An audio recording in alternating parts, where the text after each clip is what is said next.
Good morning प्यारे बच्चों, कैसे हैं आप सभी। होप आप अच्छे होंगे। चलिए, हम थर्ड चैप्टर पढ़ रहे थे और थर्ड चैप्टर में हमने रेयॉन और नायलॉन को फिनिश कर दिया था अपने प्रीवियस लेक्चर में। आज हम पॉलिस्टर और एक्रिलिक को डिस्कस करते हैं और कोशिश करेंगे कि हम कुछ और टॉपिक्स भी कवर कर सकें आज। ठीक है, तो आप सभी बच्चों से फिर मैं रिक्वेस्ट करूंगा कि आप पेज नंबर 34 ओपन कर लीजिए और अपनी बुक अपने पास रखिए। ठीक है, जब रीडिंग होती है तो रीडिंग में आपको लाइन बाय लाइन मैच करते चलना है। ठीक है, इससे आपको ज़्यादा इन्फॉर्मेशन मिलेगी। ठीक है, चलिए। एंड तो हमारा चैप्टर किस चीज़ क्या कॉन्सेप्ट क्लियर कर रहा है। ये जो चैप्टर है ये हमको सिंथेटिक फाइबर्स के बारे में इंफॉर्मेशन प्रोवाइड कर रहा है। It is very important chapter. Okay, so now start polyester and acrylic from here. Polyester is another synthetic fabric made from this fiber does not get wrinkled easily. Here is another property of fiber. See, when we read nylon, so the property of nylon is stronger, elastic and light, but it gets wrinkled easily. But polyester and acrylic is the another synthetic fiber which does not get wrinkled easily. इसमें जल्दी से wrinkles नहीं आते। ठीक है, सो ये तो बहुत अच्छा क्लोथिंग मटेरियल हुआ, बार बार आयरन करने की प्रॉब्लम ख़त्म हो गई, है ना। इट रिमेन चीप, बहुत सस्ता भी है, and is easy to wash. ये प्रॉपर्टी तो नायलॉन में भी थी, मीन्स नायलॉन की तरह इसको भी हम आसानी से धो सकते हैं। So it is quite suitable for making dress materials. You must have seen people wearing polyester shirts and other dresses. Terylene is a popular polyester. अब देखिए, जनरली हम पॉलिस्टर की बात करते हैं तो उसमें एक वर्ड आता है टेरालीन। ये इसका एक गलत नाम है teralene. Actually correct name is terylene. Terylene, okay. I just encircle the word terylene, okay, not a terylene. So terylene is what? Terylene is a polyester, okay. Polyester is a chemical which form the fiber, and terylene is the dressing material which used to make clothes, okay. So terylene is a popular polyester. It can be drawn into fine fiber that can be woven like any other yarn. Okay, किसी भी yarn की तरह हम उसको use करके cloth बना सकते हैं। ओके, हियर इज़ भूजू। My mother always, come to the next page.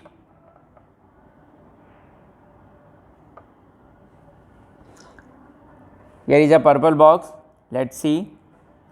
My mother always buys PET bottles, PET bottles and PET jars for storing rice and sugar. I wondered what PET is. देखिए, plastic के जितने भी things market में available हैं, generally हम plastic material purchase करते हैं। Plastic material is too cheap and unhealthy, but PET is little bit safe to us. So firstly you have to write down the full form of the PET. So what is the full name? Full name is here, polyethylene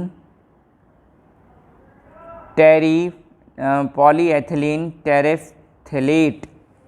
Okay, the chemical name of PET is polyethylene terephthalate. Is a very familiar from polyester.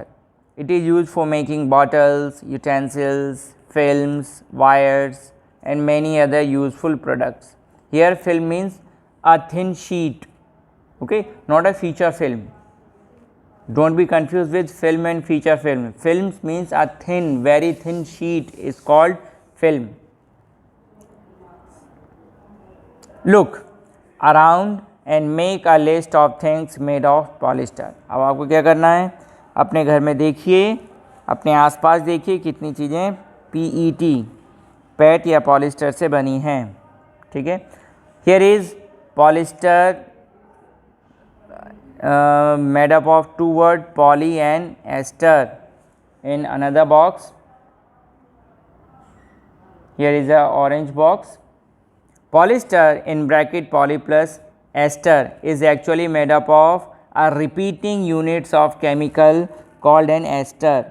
देखिए एक chemical material है, उसका नाम ester है. ठीक है. और ester ये स्मॉल यूनिट्स है और ये बहुत सारी स्मॉल यूनिट्स बार बार रिपीट होती हैं, उससे जो मटेरियल बनता है उसका नाम है polyester. Esters are the chemicals which gives fruits their smell. Fruity smell आती है. ठीक है. Esters sometime we says as easters. Okay. Esters. So esters are the chemical which gives fruits their smell. उसमें fruits जैसी smell आती है esters में. Fabrics are sold by name like polycot, polywool, terrycot, etc. are the name suggests. These are made by mixing two type of fibers. अब देखिए जो polyesters है, polyester actually बहुत सारे नाम से मार्केट में मिलता है. क्या? पॉलीकॉट और पॉलीवुल और टेरिकॉट. अब ये जो पॉलीकॉट या पॉलीवुल या टेरिकॉट है, ये कैसे बना है? तो ये एक फाइबर को किसी दूसरे फाइबर से मिलाकर बनाया गया है. कैसे कैसे मिक्स किया है? जैसे polycot is a mixture of polyester and cotton. जब एक थ्रेड पॉलिस्टर और एक कॉटन फाइबर को मिलाया जाएगा तो उससे जो एक नया यार्न प्रिपेयर होगा उसको बोलेंगे हम पॉलीकॉट. इसी तरह similarly polywool is the mixture of polyester and wool. Okay. Means polyester एक फाइबर हो गया, वुल फाइबर हो गया, फिर दोनों फाइबर को आपस में मिक्स करके जो न्यू यार्न फॉर्म होगा उस यार्न को क्या बोलेंगे हम? पॉलीवुल. ओके. इसी तरह एक टेरिकॉट है. अब ये टेरिकॉट कैसे बना? Terylene is the very common polyester. So terylene और कॉटन को मिलाने पर जो बनेगा उसको बोलेंगे हम terrycot. Okay. So here is some other fibers which are made up of polyester.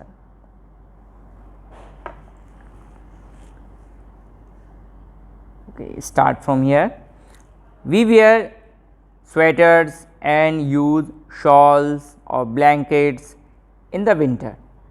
Okay, and winter will soon, they will come soon, it will come soon, sorry. Many of these are actually not made from natural wool, though they appear to resemble wool. बहुत सारी चीज़ें ऐसी हैं जो हमको वुल की तरह दिखती तो हैं लेकिन होती नहीं हैं. अब वो क्या हैं? Though they appear to resemble wool, these are prepared from another type of synthetic fiber called acrylic. बहुत सारी चीज़ें जो वुल दिखती हैं बट वुल नहीं हैं, तो what are they? They are acrylic. So acrylic is another man-made fiber. Okay. So here you have to note down acrylic is the artificial fiber which is used to make thermals or thermal material which wear in winters. The wool obtained from natural sources is quite expensive. Okay. Why it is expensive? Why wool is very expensive? To making wool yarn we reared the sheep and angora goats. Okay, and there is a long process to making wool yarn, so it is very costly, and some industrial hazard also connect with wool industry. Okay, like anthrax, and anthrax is a very severe disease. It is related to our respiratory system. That's why wool is very expensive. सो अब इसका substitute क्या है, तो वुल का substitute है acrylic. Acrylic is the artificial fibre. Whereas clothes made from acrylic are relatively cheap. Relatively cheap means it is cheaper than wool.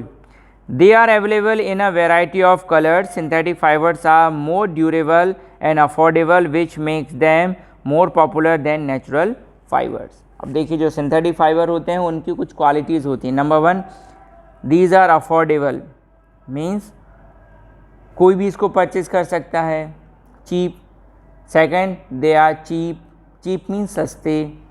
Then they are durable, means we use a long period of time. So these are the property of artificial fibers or characteristics of artificial fibers. Okay, and then let's we see next half of the page. You have already prepared an activity of burning natural and synthetic fibers in activity 3.6 in class 7th. अब class 7th में आपने एक activity complete की होगी, burning of natural and synthetic fibres. Okay, तो उसमें आपने देखा होगा कि how natural fibres burn and how synthetic fibres burn. Okay, so क्या था उस एक्टिविटी में, मैं आपको रिकॉल कर देता हूँ. जब सिंथेटिक फाइबर्स बर्न होते हैं तो they make a sticky substance. Firstly they melt and form a sticky substance, and natural fibres burn directly without forming a sticky substance और melting. What did you observe? When you burn synthetic fibers, you find that their behavior is different from that of the natural fibers. You must have noticed that synthetic fibers melt on heating. This is actually a disadvantage of the synthetic fibers. Synthetic fiber melt हो जाते हैं. If the cloth catch fire, it can be destroyed. अगर आग लग जाए तो ये बहुत जल्दी जल जाते हैं. The fabric melts and stick to the body. ये मेल्ट हो जाते हैं और स्टिकी हो जाते हैं और बॉडी से चिपक जाते हैं. Of the person wearing it, we should therefore not wear synthetic clothes while working in the kitchen or in laboratory. अगर आप साइंस लैब में या किसी अदर लैब में वर्क कर रहे हैं, सो आपको अवॉइड करना है सिंथेटिक फाइबर्स. ओके, और किचन में भी सिंथेटिक फाइबर्स पहनकर काम नहीं करते. ओके, क्यों? नंबर 1, दे कैच फायर इजीली, बहुत जल्दी आग पकड़ लेते हैं. Number 2, they melt when they burn, जब ये जलते हैं तब ये मेल्ट हो जाते हैं. Number 3, they stick with our body, और हमारी बॉडी से चिपक जाते हैं. ठीक है, तो हमको डुअल इंजरी होती है. First we get injury from the fire, and second we get the injury by the melting of synthetic fiber because they are stick with our body. Okay, so हमको डबल नुकसान होता है. तो जब भी आप किचन में वर्क करें तो आपके पास सिंथेटिक फाइबर नहीं होना चाहिए, नेचुरल फाइबर होना चाहिए, नेचुरल क्लोथिंग्स होना चाहिए. All the synthetic fibers are prepared by a number of processes using raw materials of petroleum origin called petrochemicals. There is a word petrochemicals. What does it mean? Petrochemicals is the material which used to make synthetic fibers. Petro is coming from petroleum, and chemicals means some things which is used to make synthetic fibers. Paragraph number 3.3 characteristics of synthetic fibre. अब हम synthetic fibres के कुछ characteristic देखेंगे क्या क्या होते हैं. Imagine that it is a rainy day. What kind of umbrella you would use and why. Synthetic fibres processes unique characteristics which make them popular dress materials. They dry up quickly, जल्दी सूख जाते हैं. Are durable, बहुत time तक हम इनका use कर सकते हैं. लैक्स एक्सपेंसिव, सस्ते होते हैं, रेडीली अवेलेबल, हमारे सबके पास इजीली अवेलेबल रहते हैं, एंड इजी टू मेंटेन, उनको ध्यान रखने के लिए ज़्यादा रख रखाव की ज़रूरत नहीं पड़ती। Perform the following activity and learn for yourself. अब एक्टिविटी 3.2 है, इसको आप सेल्फ लर्न कीजिए, ठीक है, पढ़िए उसको और उसको समझने की कोशिश कीजिए। Now we start from here. Do synthetic fabric soak less or more water than the natural fabric? Do they take less or more time to dry? अब ये जो एक्टिविटी 3.2 है उसमें कुछ क्लॉथ पीसेस हैं जिनको आपने वाटर में सोक किया हुआ है। अब आपको उसमें क्या बताना है, जो सिंथेटिक फाइबर है वो जल्दी सोकिंग हो जाता है, वाटर सोक कर लेता है, या नेचुरल फाइबर जल्दी वाटर सोक करता है। देन जब आप उसको लेट देम इनटू द सन, तो जब आप उनको सन में रख देते हो, धूप में रख देते हो, तो फिर आपको कौन सा क्लोथ जल्दी सूखता है पता पड़ता है। ये आपको लिस्ट डाउन करना है। What does this activity tell you about the characteristics of synthetic fiber? Find out from your parents about the durability, cost and maintenance of these fabrics compared to the natural fabrics. और फिर इनको natural fabric से compare कीजिए, अपने parents से पूछिए कि इनमें से कौन सा सस्ता आता है, नेचुरल फाइबर चीप है या सिंथेटिक फाइबर चीप है। उनकी प्रॉपर्टीज़, उनकी क्वालिटीज़ अपने पेरेंट्स से पता कीजिए और उनकी लिस्टिंग कर लीजिए, ठीक है। सब बच्चों के पेरेंट्स को हर टाइप के क्लॉथ मटेरियल के बारे में थोड़ी बहुत नॉलेज तो रहती ही है, ठीक है। इससे आपको एक एक्स्ट्रा नॉलेज कलेक्ट होगी फाइबर्स के बारे में, ठीक है। आप एक एक्टिविटी और कर सकते हैं, आपकी जो साइंस की कॉपी है, साइंस की कॉपी में आप डिफरेंट टाइप के क्लॉथ मटेरियल्स को कलेक्ट कीजिए और उनको साइंस कॉपी में स्टेपल कर लीजिए और उसके नीचे लिखिए कि आपके पेरेंट्स ने उसका क्या नाम बताया है और एक्चुअली मार्केट में वो किस नाम से मिलता है। और आपको उसके नीचे ये भी लिखना होगा कि this is the synthetic fibre और नेचुरल फाइबर, ओके। और सिंथेटिक फाइबर है तो कौन सा है, I mean rayon, nylon, polyester, acrylic, terrycot, polycot, polywool, इनमें से कौन सा सिंथेटिक फाइबर यूज़ हुआ है to make that particular material which you staple in your answer copy. Okay, so beta, today we complete our first half of our chapter synthetic fibers, okay, and the next half of our chapter is plastics. So in our next video lecture we discuss plastic, okay। तो तब तक हम यहीं तक रखते हैं, ठीक है। अब आप नेक्स्ट वीडियो लेक्चर का वेट कीजिए, फिर हम नेक्स्ट वीडियो लेक्चर में प्लास्टिक को डिस्कस करेंगे, okay. Till then, good bye.